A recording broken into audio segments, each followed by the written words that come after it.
بسم اللہ الرحمن الرحیم۔ السلام علیکم۔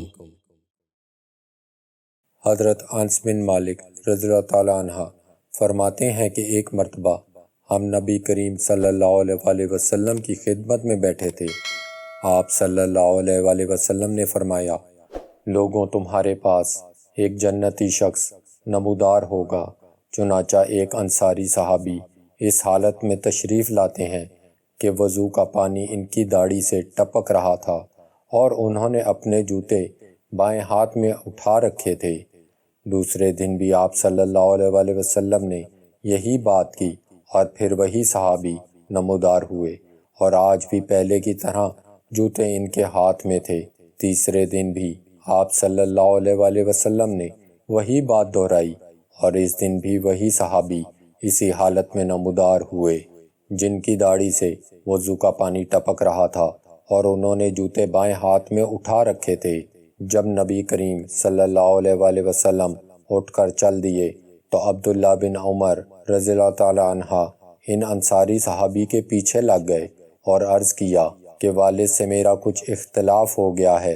3 دن تک ان سے جدا رہنے کی میں نے قسم کھا لی ہے، لہٰذا اگر آپ مناسب سمجھیں تو اس مدت تک مجھے اپنے ساتھ رہنے کی اجازت دے دیں۔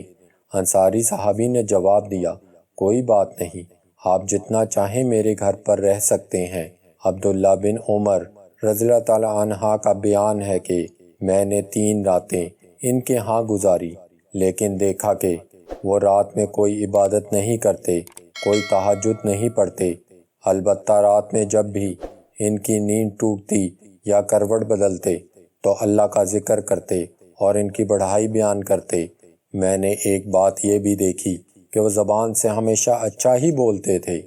جب 3 دن مکمل ہو گئے اور میرے دل میں کوئی بھی عمل بڑا نہ معلوم ہوا تو میں نے کہا، اے اللہ کے بندے، میرے اور میرے والد کے درمیان کوئی جھگڑا اور ناراضگی نہیں، البتہ میں نے نبی کریم صلی اللہ علیہ وآلہ وسلم سے سنا ہے کہ 3 دن لگاتار آپ کے بارے میں فرما رہے تھے کہ ابھی تمہارے پاس ایک جنتی شخص نمودار ہوگا، اور تینوں دن آپ ہی تشریف لائے تو میں نے ارادہ کیا کہ آپ کے پاس رہ کر میں آپ کا عمل دیکھوں کہ آپ کون سا عمل کرتے ہیں، تاکہ میں بھی ویسا ہی عمل کر سکوں، لیکن میں دیکھ رہا ہوں کہ آپ زیادہ عمل نہیں کرتے۔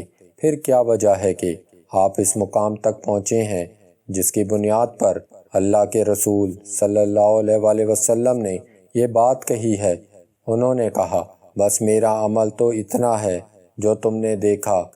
جب میں وہاں سے واپسی کے لیے مڑا تو انہوں نے پیچھے سے آواز دے کر بلایا اور فرمایا، عمل تو وہی ہے جو تم نے دیکھ لیا، البتہ ایک بات ضرور ہے کہ میرے دل میں نہ تو کسی مسلمان کے لیے دھوکے کا جذبہ ہے اور نہ ہی اللہ کی دی ہوئی بھلائی اور نعمت پر ان سے حسد کرتا ہوں، یعنی نہ میں کسی کو دھوکہ دیتا ہوں اور نہ ہی کسی سے حسد کرتا ہوں۔ عبداللہ بن عمر رضی اللہ تعالیٰ عنہ نے کہا، بس یہی چیز ہے جو آپ کو اس مقام تک لائی ہے، اور یہی وہ عادت ہے جس کو اپنانے کی ہم میں طاقت نہیں۔